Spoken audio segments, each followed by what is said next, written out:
My name is Jonathan Ridgway, this is Gaming Lariat, and we are here interviewing Phil Hamilton, the co-founder, CEO, and lead designer at Dancing Dragon Games. And we're going to have a good discussion. How are you, Phil? I'm doing well. I guess we'll start with, it's been just over 2 weeks now since Symphony of War released. I look on Steam and I see over 1,500 reviews, overwhelmingly positive, and I've got to ask you, how are you feeling? Oh boy, I feel like I'm not digesting it really. I'm just kind of taking it as a mandate to get to work. You know what I mean? Yeah. Like, people are kind of hungry for more content, more updates. And I guess we didn't anticipate this level of reception. Mhm. I guess how do I feel? Very grateful, very humbled, and but I would say the biggest feeling would be again just that kind of that you thought you were going to be done, but now you have even more work to do. Yes. So Yeah. I am a obsessive worker, so that's works for me. What's your current sort of what's on the agenda for you at the moment? Then is it updates? Because I've noticed you've released, I want to say two kind of big updates, one each week so far. Sure. We've had a couple of quicker post-launch stabilizing sort of patches. We're just knocking out some of the more egregious bugs. I hope that bugs are not going to be on our agenda for very long. Hopefully they'll be extremely rare, if not non-existent at this point, barring new additions, because every time you add new things, you add new bug possibilities. But Yeah. but yeah, we are trying to get the intended gameplay where we want it to. Players are obviously going to be better at the game than I am, and better at breaking it, and better at finding new ways to kind of cheese it. And we don't want to like punish cheesing and punish strategies that work really well. The only thing that we want to look at in terms of balancing is like unintended gameplay. Like, for example, if you are only using one character class for like your entire army, that sort of thing. Yeah. So we're focusing on that. We're starting to get the first UI UX changes rolled out. Those take a little bit longer to do, but we do understand that is kind of a pain point for some folks. So that's on the agenda. We want to roll out at the same time. We want to get new game modes out on this 1.01 patch. As far as I'm concerned, I think we're going to be able to get this out on 1.01. Is a infinite skirmish mode that you can access in your home base. So you can train. It's going to be specifically so you can train up your lesser squads.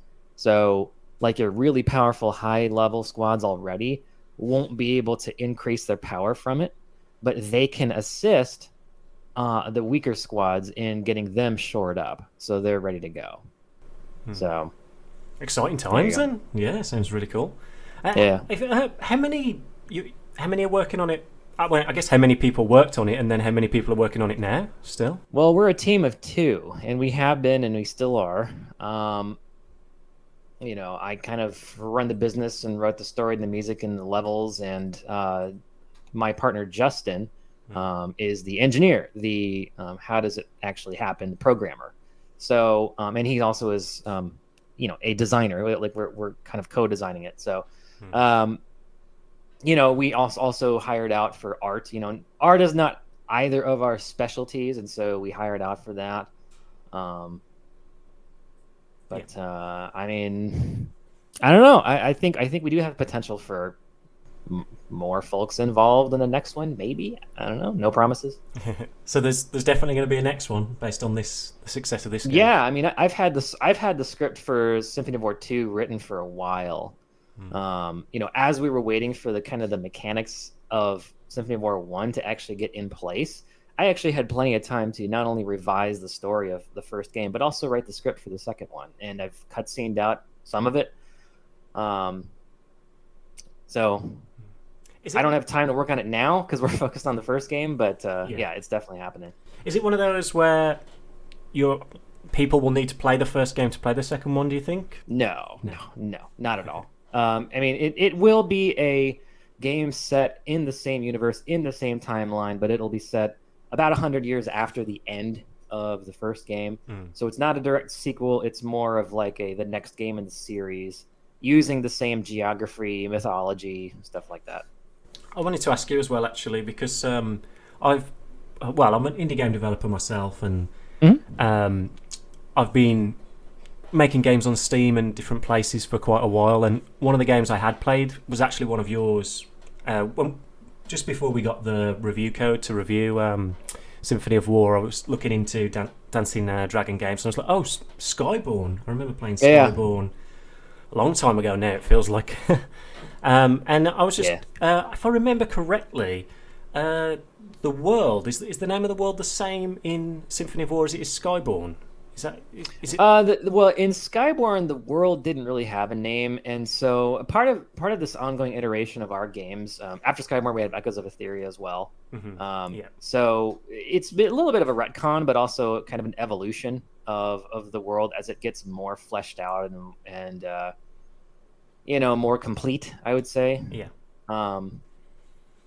Where Skyborn fits in the timeline compared to Symphony of War, no idea. It's a little bit like Zelda games. Are you familiar with the wonky timelines there? And there's fan-made timelines for Zelda, and I don't know if they've been officially confirmed, but I encourage fan-made timelines of our series as well. That'd be fine.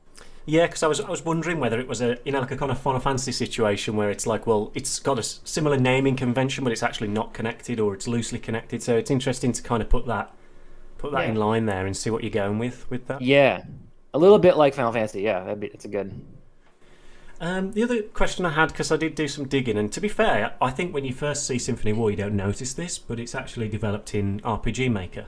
And I wanted to ask you what the thought process behind developing a game like this in RPG Maker was, why you did it, and some of the challenges as well, because this is not, this is you have dig deep into the RPG Maker to get it to work the way that it works for this game, and I think it's really impressive. So I'd like to know a little bit about that, if possible. Well, sure. So RPG Maker is just kind of what we were used to. That's what my programmer knows really, really well. And now that, so it took a lot longer, and we had a lot more constraints because of the engine early on. But we are almost unconstrained at this point, and also the engine is in place. And so now that it's in place, it took too long, I will admit. But now, we'll be able to make more content very quickly. And that's RPG Maker is actually very good at that. It's really, really good for just pumping out levels and new character classes and stuff like that, because that stuff kind of still uses the vanilla interface that's built into RPG Maker. So it was kind of like a happy accident. It took too long to make the engine, but now that it's there, it's all just gravy. Like, the next game's not going to take us 6 years, maybe 2 years. Yeah. And you said for the next game, do you think you will grow your team slightly? Will it be more ambitious with the success of this game, do you think? Or? I think, well, in terms of like who's actually like a member of Dancing Dragon Games, probably not. I don't think that's necessary. What we would do is, instead of having just commissioned art, like you've commissioned art from third parties, right? Like, it's like a one-off type of thing. We'll probably run a more robust contract with like a team of artists, or one artist to do like a lot more consistent, bigger suite of graphics, so it looks a little more professional, and has the same style across the board, right? So we would do that probably. Interesting. And are you going to keep the partnership with Freedom Games? Are you really happy with how things have worked out? Yeah, they've been really really awesome. Of course, with the publisher, you have to give them their cut, but Yeah. the thing about that is, are they going to handle the business development side of things? And yes, absolutely they are. And B, are they going to help you market PR? And yes.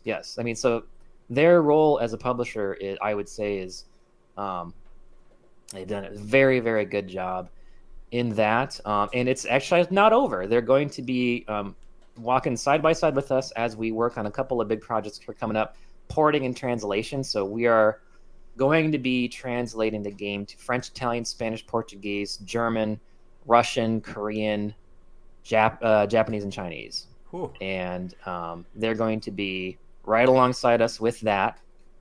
In addition to, I can't promise this yet because we're still looking at the technical challenge, but porting to Switch and getting some, like, maybe even a physical copy someday. So that's not a promise. That's a desire of mine. So Yeah, that's like something we've been working on. We've released games on PC, handheld devices, things like that. But we're first time handling kind of porting to console and things. And whew, I mean, it's a learning curve. A it steep is learning not. curve. Yeah, it's not a small deal. I've been trying to tell people, like, yes, I want to be on Switch, but don't wait because it's going to be like a year probably, if any. Especially if you don't have, I mean, we found it ourselves, without much experience. I think some people think, because we're developing Unity, it's like, there's not just export, Switch, thank you, all right, let's go. Yeah, totally. It's not that simple, unfortunately. And every console has their own gimmicks and different stuff like that. Switch has been a challenge, especially with handheld version and sort of docked version as well. So you're almost making two stable builds in a way. Yes, and that's actually probably going to be the case. We would have to run, and that's a developer's nightmare. But what are you going to do? Yeah. And even when you're making a game like your own, where it's a 2D one, it still has its challenges. It's not just the big 3D games where you would think, okay, you really have to optimize those. You still need to optimize them like crazy just to get them working, even if it's a 2D game, a pixel art based one. Yeah, so it's a challenge. Totally. Yeah, absolutely. I guess I'll just got a little bit of time, so I'd like to just journey back to sort of why you set up Dancing Dragon Games. Where did you come from? Like, that kind of stuff. Like, was it? Did you study game development, or is it something you fell into or started? No, my degree is in music education. I was a high school band and choir teacher for some years, and then I wanted to get into writing music for games, and that didn't really go anywhere. So I just wrote music for my own game and made a game, and that did go somewhere. But that was like a side hobby, and that was a long time ago. It was called Deadly Sin. Yeah. It wasn't on Steam. The Steam wasn't even a thing back then. It was like 2007 or 2008. I kept doing that. I eventually expanded out and met Justin, or Mithrin, and we worked on Skyborn and Echoes of Etheria. And after Echoes of Etheria, because Echoes of Etheria actually also has kind of its own custom battle engine that he built from scratch. It's like a grid-based thing, and that was part of the basis for what we ported over to Symphony of War. It's kind of the basis for our battles in this game. But the whole time we were just we had quote-unquote real jobs, and up until like a few months ago, so did I. And so I, have resigned from that. I'm doing this now, and it's a big risk, and it's scary and thrilling. But for the first time now, we are like only game developers. Yeah, exciting, right? Yeah, you got to feel great. Just the kind of, I think the help of it launching in such a high spotlight. So I think just when the trailer dropped, and you were so passionate in the video as well, you can tell you're someone who's lived and breathed this game, and it really came across in the reveal. And then it's just at the end. It's like the game's out now, and people love like that kind of shadow drop, especially in like Nintendo Directs or conferences and stuff. And it always helps when you've got a game that actually is really good as well alongside it. One of the questions I wanted to ask as well is, what was the main inspiration for Symphony of War? Was it Ogre Battle, or was it kind of Fire Emblem or something like that? Because I'm trying to. Put I my would finger on say probably out of all of them, it'd be Ogre Battle, March of the Black Queen. You know, a lot of folks point to Fire Emblem as well. A lot of folks point to Langrisser, Advance Wars. There's a little bit of Heroes of Might and Magic in there. Yes, yeah, you can see that definitely. You know, we did not set out to actually like make an indie version of any of those games.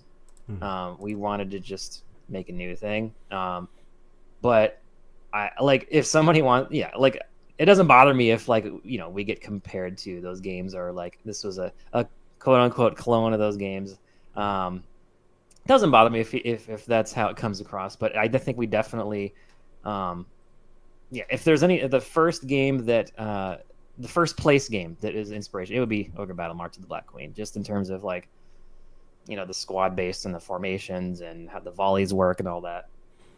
Yeah, and I think what helps you stand out a little bit more is, you know, you don't want to be like sort of specifically people say you're a kind of clone of that or anything, but I think when I look at the portrait art that you commissioned, it's not your typical kind of anime style. It's got that kind of, I don't know whether Western is the right word, but it's got a ruggedness to it, just a slight kind of a slightly different tone to it that I think makes it stand out a bit more than like separate it from those, which I thought was quite cool. At least that's interesting you say that. The portraits have been actually a point of controversy because they aren't anime. They are, and I don't know if you would call it like Western. And actually, the artist who did it, he's Singaporean, so he is not Western, but he actually he did those before he blew up. Like he now works on Legends of Runeterra and League of Legends.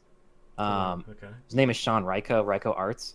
He does these crazy, amazing splash screens for like their loading screen and all that.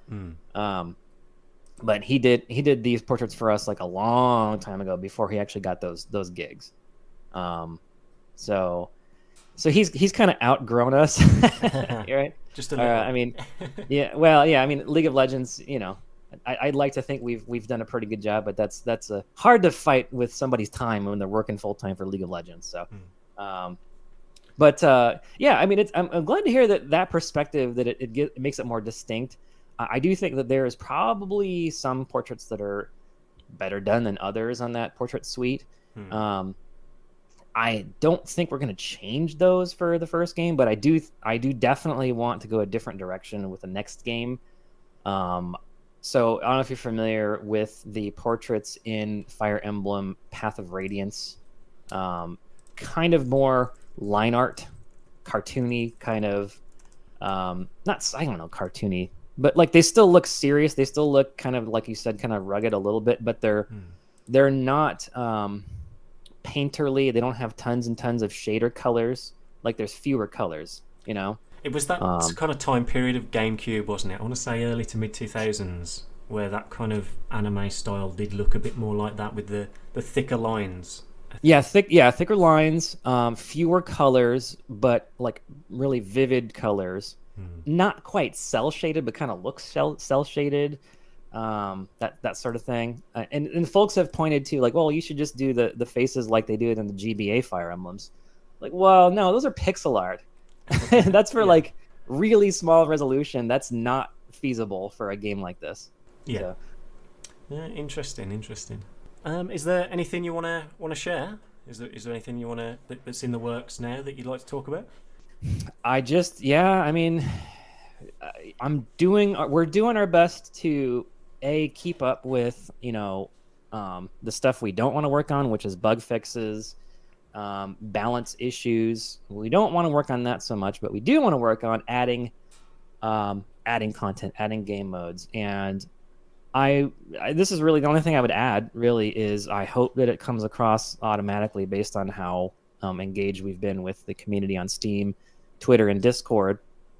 You know, that we are like completely dialed in to continue development, and that you know, I want to I think the biggest takeaway here is that everyone who has joined our Discord, bought the game, wishlisted the game, upvoted the game on Steam, joined our Twitter, whatever.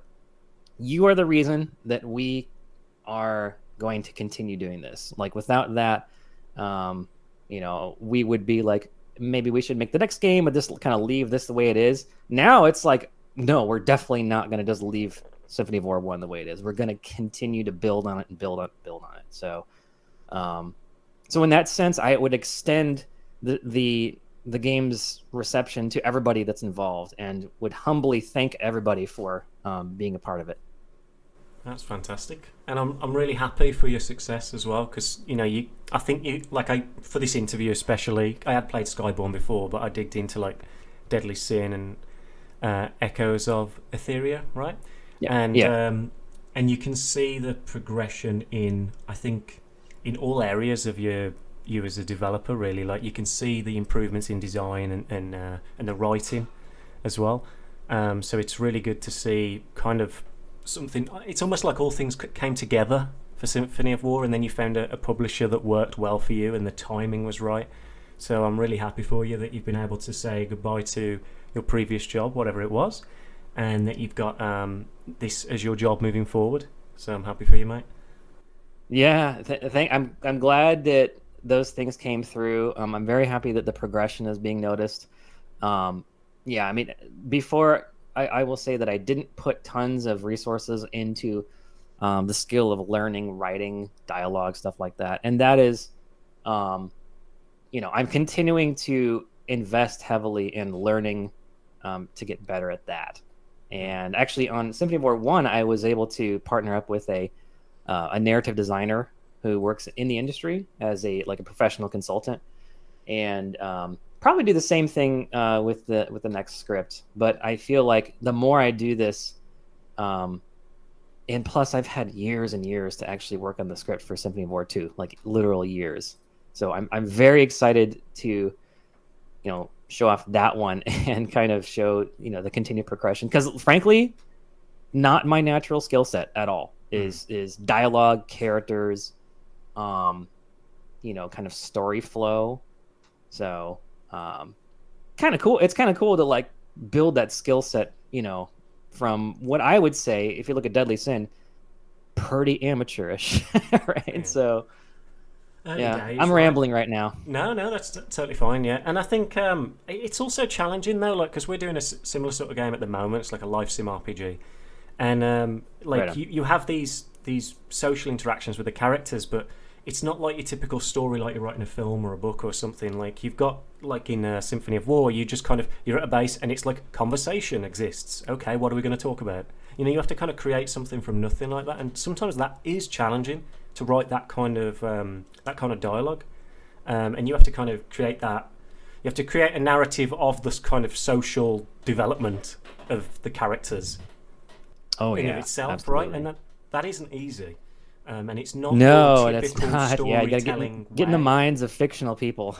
Yeah, and it's not sort of a save the world story. It's just a random bit of conversation that you need to, over the course of a few times if it's happening, go somewhere, right? So it's challenging to write. So, and I think you could see the ones where you were really having a lot of fun with them when we were playing and reviewing the game.